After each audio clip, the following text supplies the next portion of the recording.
मेरा रब मुझसे पूछेगा ना क्यों मुझसे शर्म आई। गुनाह करता था चुप चुप कर ना क्यों मुझसे शर्म आई।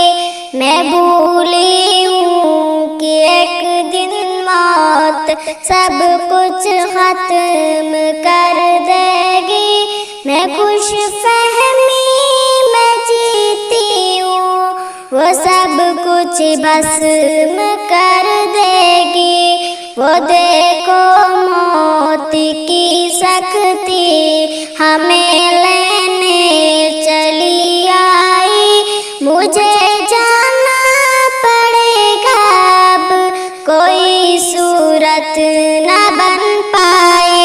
सवालों की जड़ी होगी, बताओ क्या किया तुमने। मैं दिल ही